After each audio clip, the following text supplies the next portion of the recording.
everybody, happy Saturday evening. Live tutorial followed by live merchandise. Wow, all my viewers went away. Where'd you all go? Where is everybody? There were people and then they went bye-bye. But I know some of you are still there, so yeah, of course Lori's there. Lori's always there. Lori is incredibly reliable. I'm sorry. I don't know what my necklaces are doing, but they're just neck messing around. So, alright, so this evening's tutorial is a fun one. I put it as my end of week. What? Are you talking to me? Yes, okay, that's the outfit you're wearing today. Sorry, it still says Penanular Verge. Does it? Yeah. But I thought I changed it. I'm sorry. But I recognize your outfit, so I know this is the right one. Well, that's good. Yes, it's Saturday, so, Bear with us. I thought I changed it on everything, but I thought I did. Oh, stream failed to update. Stream info failed to update, so I changed it. It just didn't accept the changes. Rude. Because yeah, no, it's right there. But it won't with the things and the stuff. I gotta do it again. But anyway, so welcome to Saturday, y'all. Today's tutorial is ombre hoop earrings. And I'm just gonna try and remind Twitch that that's the actual title. And I made this my stream info fail. Why? Yeah, it's just not letting me update the stream info on Twitch. So that means we're gonna have a restart extravaganza in between streams. That's gonna be fun. But this is a really great, especially for me, end of week tutorial because it involves a lot of hammering. So much hammering, like pounding upon wire like nobody's business, and definitely at the end of a week, that is one of the things that I really find very satisfying. So let me just make sure nothing's exploding. Okay, cool, nothing's exploding. So what do you need tools and supplies wise to create this pair of earrings? Again, this is our ombre hoop earrings. So you're gonna go ahead and you're gonna need some thick wire. So I'm using 12 gauge. You could also do this with 14 gauge. We are gonna oxidize with liver of sulfur. Even though it's stinky, as far as all of your blackening chemicals go, it's actually one of the least egregious as far as health concerns go, but it only works on sterling silver and copper. It doesn't work super great on brass or bronze. And it definitely doesn't work at all on gold filled. So if you're using brass or bronze, there are other chemicals you can use to darken them, and the whole ombre effect is created by darkening the entirety of your hoop and then steel wooling out back to shiny the bottom part of it. So I've got 12 gauge copper wire that I'm using today. You are also going to need some thinner wire for the part that actually goes through your ear. I typically, I need a keyboard right now. I will typically use sterling silver or gold filled wire for the actual ear wire portion of any earring, regardless of what metal I've manufactured the rest of the earring out of, because so many people have sensitive ears that it's just not worth the risk of, you know, selling someone a pair of copper earrings with copper ear wires and then having them come back to you 2 weeks later and say, hey, these earrings turn my ears green. Like, I always will use precious metal for the ear wires. So I've got a little piece. This is actually way more than I need. I only really need about 2 inches. So I've got about 4 inches here of 20 gauge gold filled wire. And as far as supplies, like physical supplies, that's pretty much it. You're also going to need chemically some liver of sulfur, and I will grab that. It's one of those things that doesn't last. So after I've made my hoops, I'm going to grab my liver of sulfur, I'll grab the bottle, and I'll talk to you guys about what that does. As far as tools go, you're going to need your wire working basics. So that's going to be your chain nose pliers, that's going to be your wire cutters. We're working with heavy gauge wire, so don't use a nice wire cutter, use one that's either disposable or heavy duty, and you are going to need your round nose as well. You are going to need a chasing hammer, and you're going to need something upon which to hammer, which is going to be your bench block or bench block equivalent. Whatever you have that you're used to hammering on, that's going to work. For this, you are going to also need a drill or a hole punch. That's going to be to make the holes in your hoops, and then you are going to need some steel wool in a finer grade. So 000 or quadruple 0 is tends to be my preference, and that's just going to be what's going to clear away or clean away the oxide from parts of your hoops. I need to drink more caffeine, and if you want your hoops to be extra special shiny, you can use a sunshine cloth or a polishing pad, and I'll show you how to do that in a bit. You also are going to want something to form your hoops around, and the ones that I made for my sample, they are very large. Okay, they are a solid, probably 3 inches in diameter, so they are a very large and in-charge hoop. You do not have to make your hoop that giant, so I happen to have a bottle of resin here, so that's what I'm going to use today to make my hoops. But once again, you can make these as big or as small as you like. The technique applies across the board. Alright, so I'm going to start with my 12 gauge wire, and I'm just going to cut myself a decently long piece of it. So I'm not going to make these hoops one at a time necessarily. I'm going to make a coil, and then I'm going to cut it apart to make my hoops.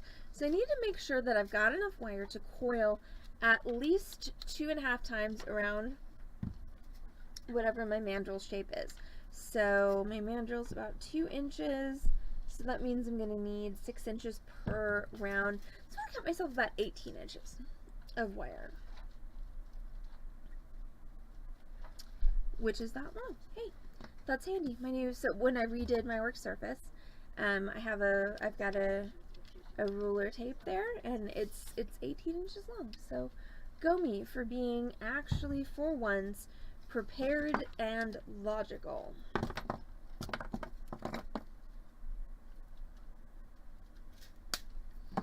Okay, so I have cut my wire. Now, one of the good things about copper wire is that it's very malleable, it's very easy to work with. We are going to be work hardening it, but that's not going to happen until after we have formed it. So now that I have my 18 inches of copper wire cut, I'm going to take my, whatever I'm forming it around. This could be a bracelet mandrel, this could be a found object from your kitchen. If you like this size, this is about the same diameter as like a can of tomato paste. You know, whatever, a dowel, whatever you happen to have is going to work fine for this, as long as it, you know, will sit still long enough. Don't try and use your cat as a mandrel unless, you know, you really, really want an exciting night.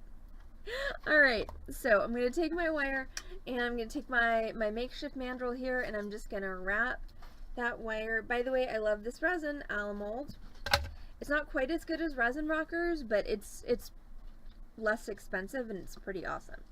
Okay, so alright, so I've got that all the way around my makeshift mandrel here, and so we always want to make sure to use a mandrel that is slightly smaller than the size we want, because what's going to happen when I let go of the ends of this wire is it's going to spring up. See how that's now a solid, you know, 1/4 of an inch larger in diameter than my mandrel.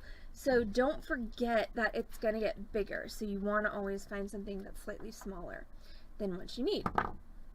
So when I make these earrings, if you look at the project photo again, there's a gap at the top of them, but you also have 2 pieces of wire that are flipped up that are going to be the receptacles for your actual physical earring wire. So what that means is I'm going to cut these circles so that they are even, okay, so that the ends are even, and then I'm going to flip the ends up, hammer them, and that's going to make that space. Now, if you have enough wire, which I think I do, you can skip this part here, okay? See how there's this part right here where it's not super curved, because that was where I was holding it against the mandrel and I couldn't get that curved all the way. So if I want to, I can cut that part off, and then I don't have to worry about trying to fix it. So remember when we're using our flush cutters, okay, this is a flush wire cutter. That means that it has one side that's flat and cuts flat, and has one side that is not. See how that's kind of goes in like a V? Okay, that side does not cut flush. So what we want on these earrings is we want a flush cut on both ends. So that means what I'm going to do is I'm going to take the flush side of my cutters and I'm going to face it towards the part of the wire that I want to keep, and I'm going to cut. Then I'm going to flip my cutters around and once again face the flat side or the flush side of my cutters towards the piece of wire that is part of this hoop that I am making. So in this scenario, this is the wire that I need. The rest of this wire is waste, even though we are going to use it to make another hoop in a minute. So I'm going to cut that off. So what I've created is I have created a circle with two flush ends. And I'm going to do that same thing again. So I'm going to go to the end that I just cut. So this is the non-flush side. See how that's kind of pointy? So we're going to go ahead and take our flush cutters and we're just going to nip that off so that it's flush. And then rotate your cutters around. And once again, face them towards what's going to stay. Cut again. And once again, you have a circle with two flush ends. Now comes the fun part. Now we get to pound on things. Sorry, y'all. It's been a long week. I'm extremely excited about the idea of smashing on wire online. It makes me very, very happy. Hi, viewers that came back, or I know, right? Woo! Pounding time. So yeah, welcome in. Welcome to this Saturday evening tutorial stream. Don't forget that it is a sale night, so we will be doing a live merchandise sale at 7:30 or 7:45 p.m. depending on when I finish this tutorial. And we are going to be doing some new merchandise that you all haven't seen before. We're also going to be doing some crystals. And so there's going to be some good deals tonight because we go into 50% off sales next week. So I'm going to be offering you some good pre-sale deals this evening at 7:30. Alright, so I've got my bench block here. And I've got my wire hoops. And I'm going to take my hammer and I'm going to hammer everything except the last 1/4 of an inch or so of this wires, and it's going to get a bit loud, so if you need to turn me down, you've got a minute to do that. And then we're going to take our hammer, and this is a chasing hammer, so this is a hammer that's designed for hammering directly on wire. It has a convex head so that it doesn't make tool marks from the edge of the hammer on the wire. So I'm going to take that and I'm going to hammer all the way around, stopping a 1/4 of an inch from the end of each side. Now, even though it's a small hammer, it still hurts if you whack yourself with it, so be careful. Okay, and once again, it's going to get loud, so if you want to turn me down, you've got 5 seconds to do it. 4, 3, 2, 1, here we go.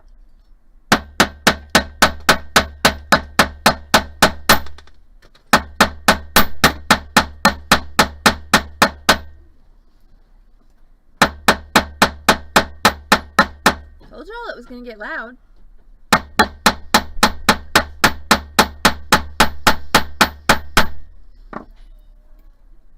Alright, so that is my hammered hoop.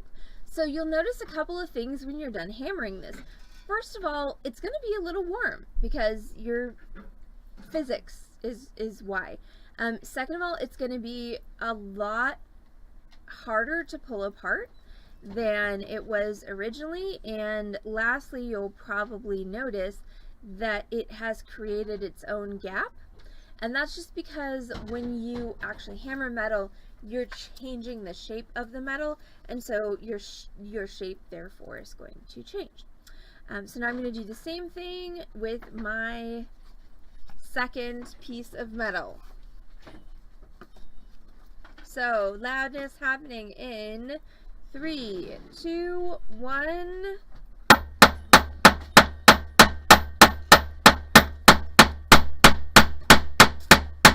Okay, I'm sorry. So incredibly satisfying.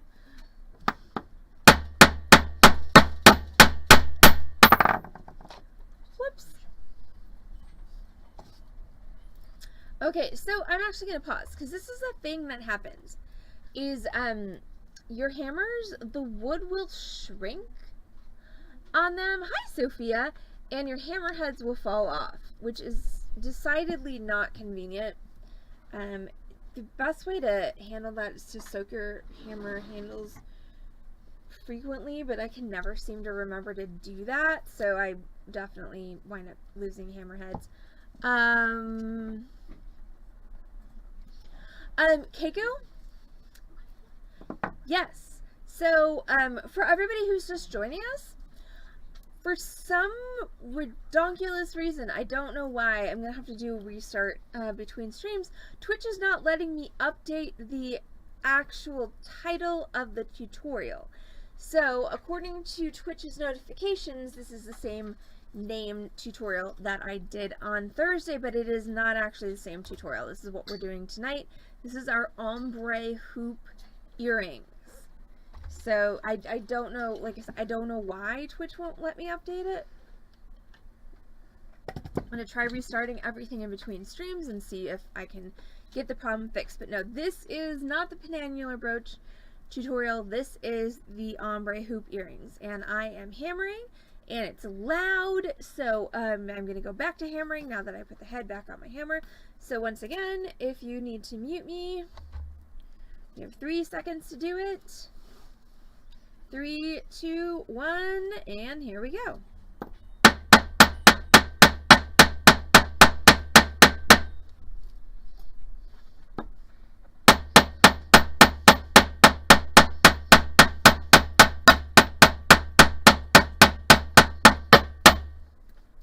So, couple tips about hammering, which are actually applicable to hammering in the construction sense as well as the jewelry sense is, okay, so how to hold a hammer. So holding the hammer close to the head, which is commonly referred to as choking up on the hammer, gives you more control but less power because there's less leverage in this distance than there is in the entire hammer handle. Holding the hammer at the base gives you more power but less control.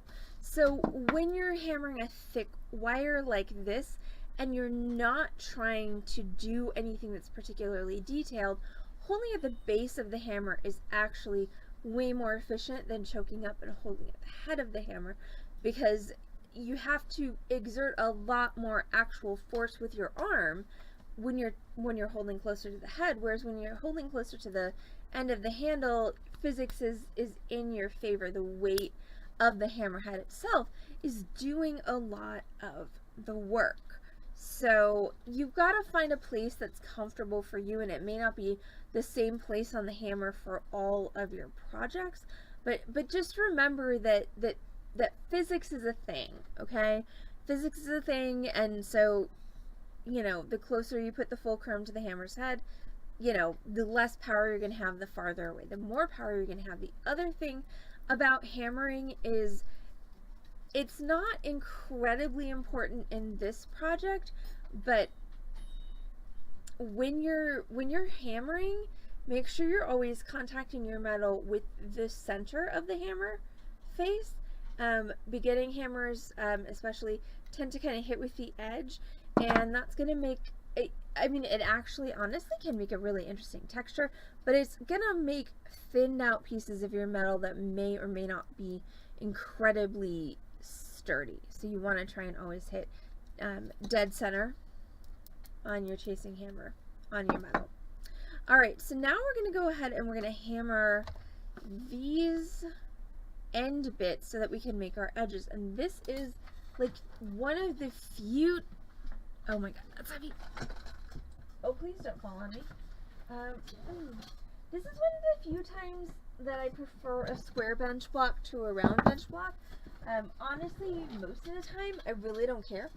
But with what we're about to do, the square one has one distinct advantage, which is it will stand up on its edge. So what I'm going to do is I'm going to take my hoop and I'm just going to twist it so that I've got a decent amount of space in between these two edges. And then I'm going to take my bench block and I'm going to place that edge on my bench block like so, and then I'm going to hammer this flat. So I'm hammering this in a perpendicular plane to where I was hammering before. So I'm just going to pound the ever-loving crap out of this. I want to make it at least 3 millimeters wide. So again, more noise incoming.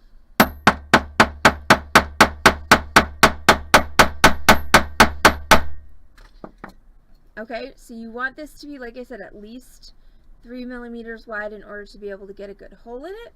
And then we're going to do the same thing for the other side.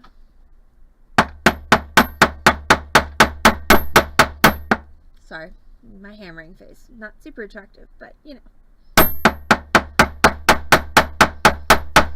There we go. Now we're going to do the same thing for the other earring. I like pounding on things. I think it's fun.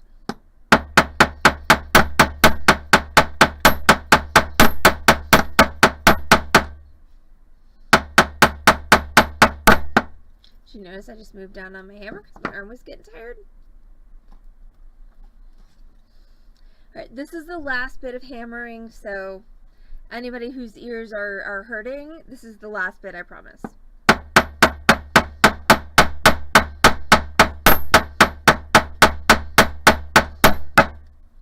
Alright, so now that's all hammered out. Now, if you wanted to add like a stippled texture to this, you could go back over it with the round part of your chasing hammer or a texturing hammer, and either of those would work just fine to add an additional texture onto what you've done here. Alright, so now I've got my basic earring shape, and I've got everything hammered, so now I'm going to put holes in my ends. So you can use a drill for this, or I'm going to use a hole punch. So this is just a screw down hole punch, nothing incredibly exciting about this. Honestly, I couldn't find my little box that had all my drill chucks in it. So I couldn't put a new drill bit in my Dremel. So that's okay, we're going to do it manually instead. So I'm just going to take my hole punch and I'm going to screw it down, and I want my hole to be fairly close to the end of my metal. I don't want to bust through the end of my metal when I do this, so I need to exercise a little bit of care to make sure that it's centered and close to the end, but not overreaching. So there we go, that's my positioning. And then I'm just going to continue to twist my hole punch clockwise until I feel it go through my metal, and then I'm just going to back it up until my metal falls off of my hole punch on its own, and there you go. I've got a nice, neat little hole right there. Now I'm going to do the same thing on the other side. I'm just going to screw down my punch.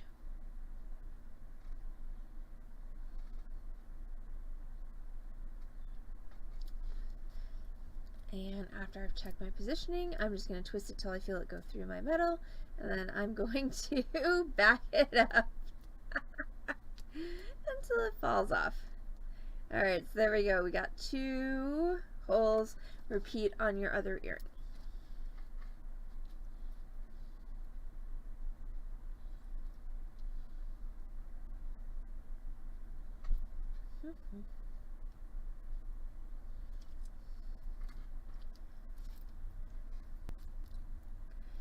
Y'all are too funny.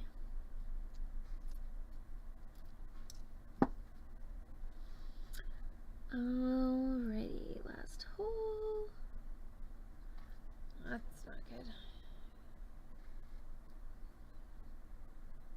And bear in mind that this has a tendency to slip, because when you've flattened your wire, you've made essentially a wedge. So you just need to bear in mind that it's going to slip a little bit, and so give yourself a little extra. Well, hi Shaquille, how's everything? Do tell.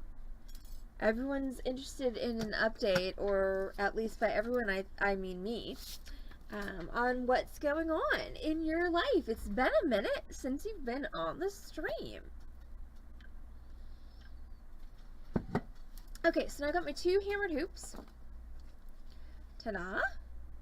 And now I'm going to take my chain nose pliers and I'm going to flip the ends up so that I can make my actual ear wires. So I got my chain nose, and I'm just going to take those and bend them straight up a little past 90 degrees. And you do need to be a wee bit careful with this because you've thinned out this metal. You've thinned out this metal here a lot, and so it's a little brittle. So don't go yanking it too hard when you're trying to bend it. Be gentle.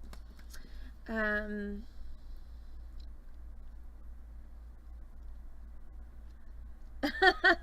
mean, you know, I think that really depends on the day, Shaquille. Corvus, obviously Corvus was kind enough to help us out with our stream notifications, just so that nobody gets offended by the fact that I curse a lot after 9. The fact that I curse a lot before 9 is just something that everyone's going to have to live with.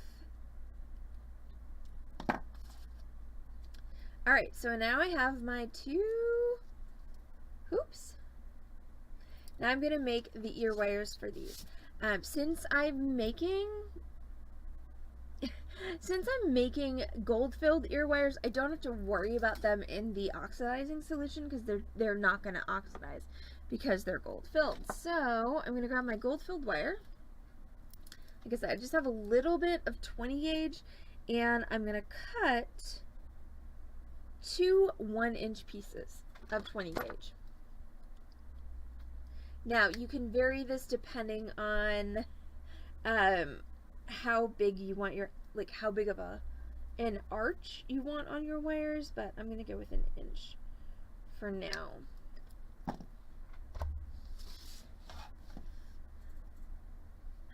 Alright, so now I've got 2 1-inch pieces of wire, and I'm going to take my round nose pliers.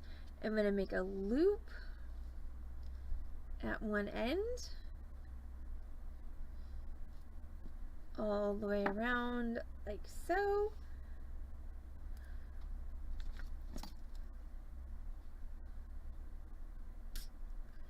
You know, I take it back. I want 1.25 inches of wire. So Keiko had a good question.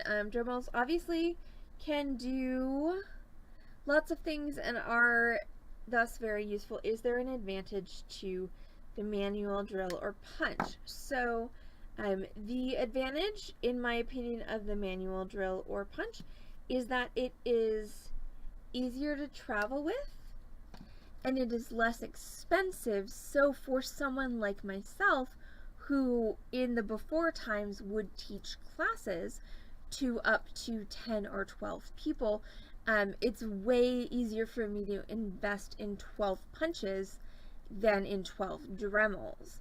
And then also it's easier for me to sell an $18 punch to a client than a $70 Dremel. Sophia brings up a really good point as far as speed control goes. If you're going to invest in a Dremel, make sure you get one with variable speeds, okay?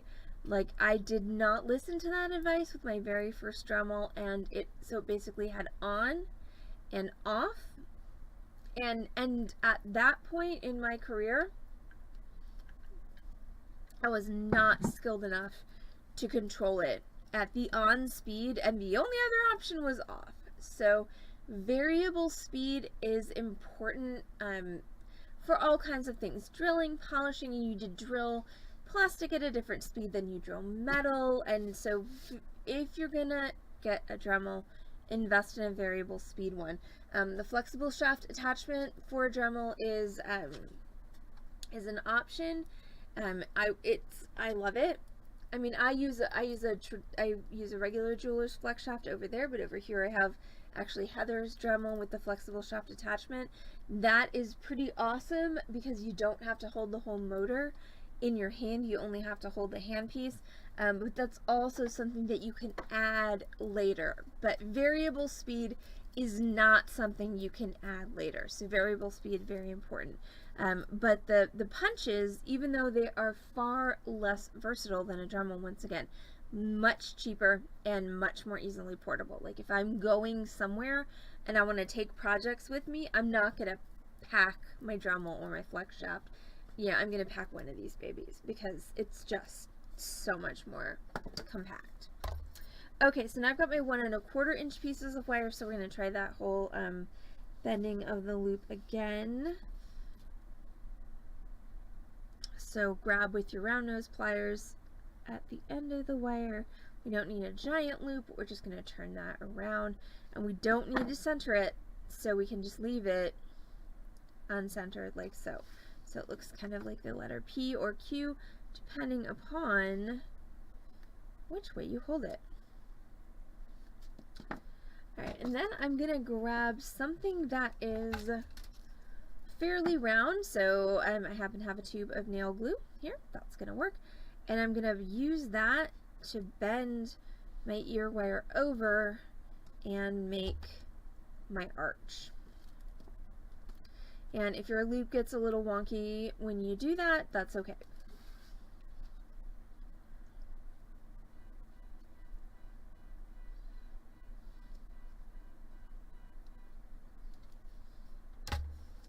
Alright, so there's my second ear wire. I'm going to take those loops and I'm going to make sure I twist them back to the way they originally were, which means that they should be on the outside of your arch, like so. And then this part of the wire,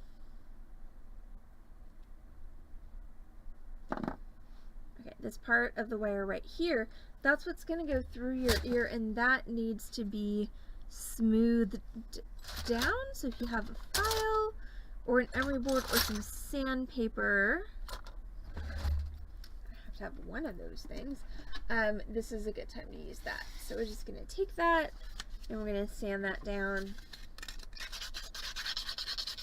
So as far as sandpaper goes, 320 grit is always my go-to, but anything you have lying around will probably work.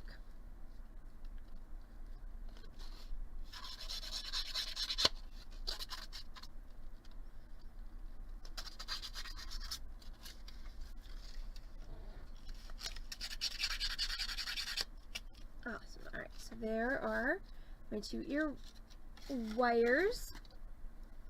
Now I just need to attach them to my earrings. And then we're going to go ahead and do the oxidizing. So I'm going to open up my loop with my chain nose pliers. So I'm going to hold it like so and just twist it open. I'm going to attach that to my earring. Make sure you attach it the right way. So that it's going to go across your earring, and then close it all the way. Take the end, flip it flat like so. Hi, Tallyfet. I don't know that I can oxidize you, but I will oxidize this earring in a minute. And then obviously, just like our tutorial on Wednesday, the thing that keeps these closed is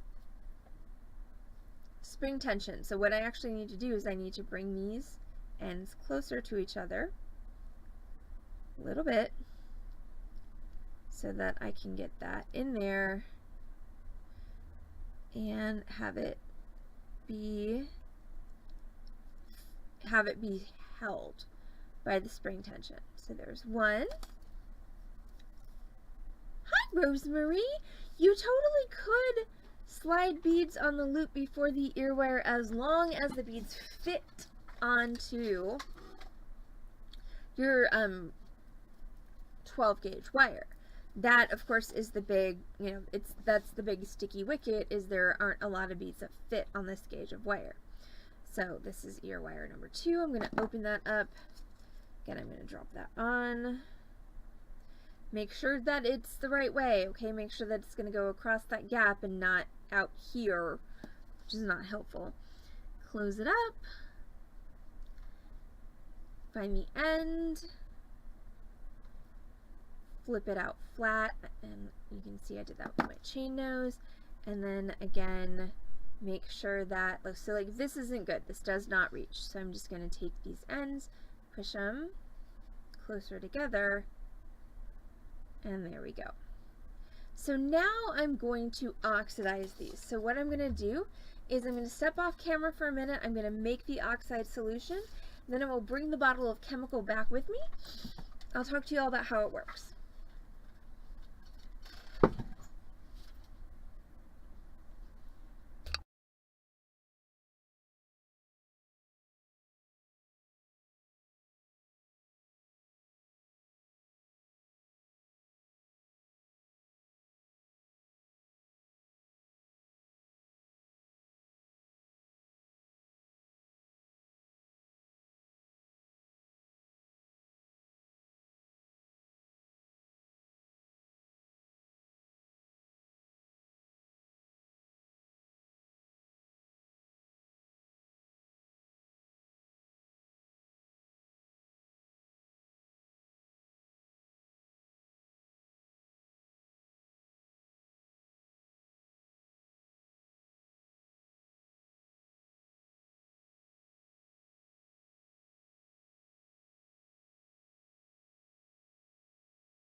We have sound back. We should have sound back.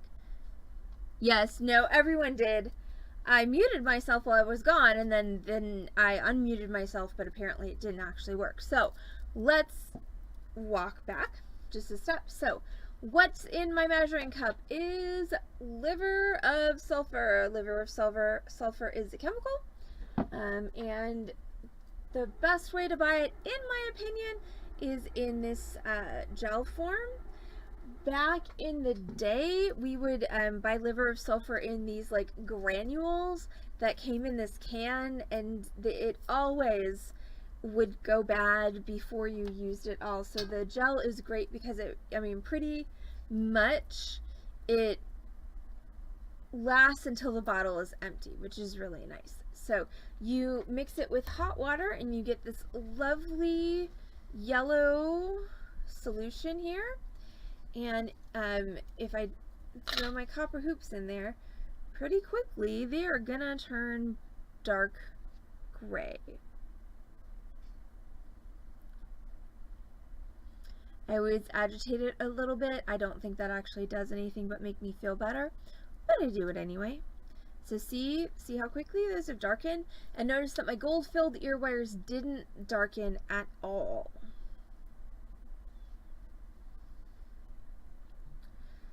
And this is, I mixed it, a solid 60 seconds ago. The hotter it is, the faster it works. But now you can see my hoops are pretty much completely darkened. So now I need to fish them out of there. It looks more like urine than beer, Beverly, just saying. And it stinks to high heaven. It smells like rotten eggs. So I don't think anyone's gonna, anyone in their right mind is gonna be tempted to drink liver of sulfur. Oh. I know, right? Okay, so I'm just gonna dry these off. So now I have 2 oxidized copper hoops. And I'm just gonna take the stinky stuff and put it in the back.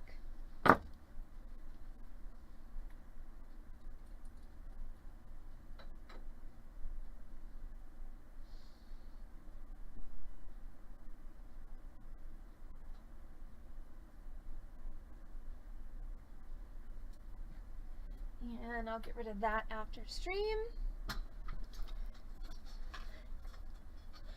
Well, it's not actually that dark. I feel like that might be, that might have been a camera thing. But anyway, so now I'm gonna grab my, I'm gonna grab my steel wool, and I'm gonna grab a polishing pad.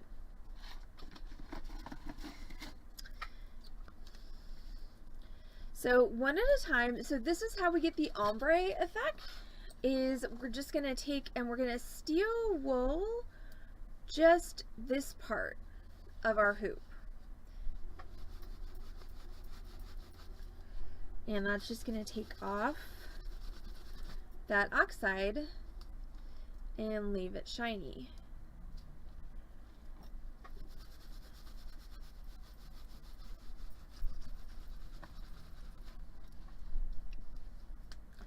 And then if you want to shiny it up even more, then you can use a polishing pad or sunshine cloth, and you can bling that up even more to emphasize your contrast.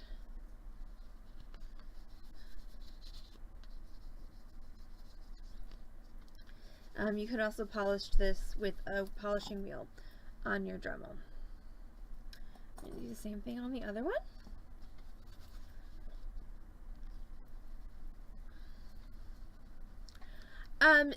It's a good idea to dry the metal off. Ace asked, is it a good idea, or do you need to dry the metal off after being in the solution? And the answer is yes. It's a good idea to do that, just because it gets your steel wool all gunky if you don't. So yeah, I mean, you just need to pat it dry with a paper towel. You don't really need to do anything particularly intense as far as drying it out goes. But yeah, it's a good idea to pat it dry after it's been in the liver of sulfur. Also, I would highly recommend rinsing it before patting it dry, just because that odor does have a tendency to linger. And I have had a couple of pieces that I was doing for clients that I had oxidized, and I'm doing the final test run before I send it off, and I'm like, what's that smell? So I do advise just a rinse in clear water. Now you will see a lot of people online that say you need to neutralize your liver of sulfur in a baking soda solution. And that is, as far as my knowledge of chemistry goes, that is completely unnecessary, because baking soda solution is used for neutralizing acids, and this is not an acid. So just a clear water rinse will do you just fine. You don't have to have a baking soda solution in order to neutralize your liver of sulfur. You're basically just trying to get the stinky stuff off your metal. So Keiko asks, will the oxidation ever set, or would you always be able to remove it with steel wool? And the answer is, if you're doing a chemical oxidation, no, it will never be set unless you seal it. So you can seal it with clear spray lacquers, you can seal it with paint-on lacquers, or there are clear ceramic coatings. That's a very expensive way to do it, but it's the longest lasting, that can seal this exactly as you see it now. But if I just leave it like this, what's eventually going to happen is, as these are exposed to the air, eventually this is all going to darken back up, and I'm going to have to redo that steel wool process again to keep the ombre sort of look. So there's really no way to lock it in without some kind of sealant. A lot of the things commercially that you purchase that look like this are not actually chemically oxidized. They are plated with rhodium. Rhodium is a metal, comes in brown and black, and so you'll actually have a plating of another metal on top of this, and that's how they get the color change. Yes, sealing with floor wax, sealing with car wax, sealing with Renaissance wax, all of these are things that are ways to basically freeze this in time, because oxidation is something that happens when oxygen, which we all breathe, interacts with metal. And so the only way to essentially freeze this in time is to seal the metal away from the oxygen. That's the key. So that's where all those sealants come from. So that is our ombre hoop earrings tutorial. These are way fun. I might actually wear these for, I don't know, they might be too big for me. I might try wearing these for the stream tonight. We'll see. So I'm Allison from Beading Dreams in Dallas, Texas. Don't forget, we're an actual brick and mortar retail bead store. We're here on Lovers Lane in Dallas, and we are here to feed your need to bead Monday through Saturday, 1 p.m. to 6 p.m. You can find us on this channel, twitch.tv. Thank you, Lori. /Beading It Dream. We're now 4 times a week with complimentary tutorials. We stream Wednesday, Thursday, Friday, and Saturday at 6 p.m. Central. Plus, we do live merchandise sales every Wednesday and every Saturday at 7:30 to 7:45 p.m. That means that I'm going to go offline for 30 minutes. I would like each and every one of you to take this time to mix yourself an indulgence, if that's your thing. Maybe get a snack, put on your comfy pants, and get ready for a really fun merchandise sale at 7:45. We've got a ton of crystals,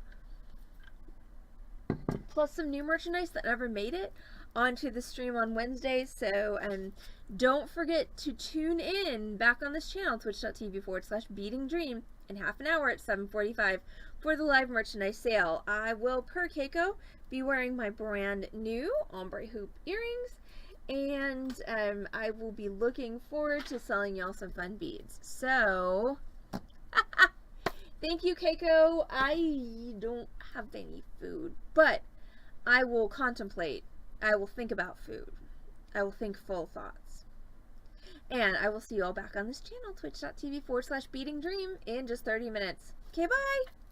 Yes, make my drink and think foodie thoughts. All right, we'll see y'all soon. Bye.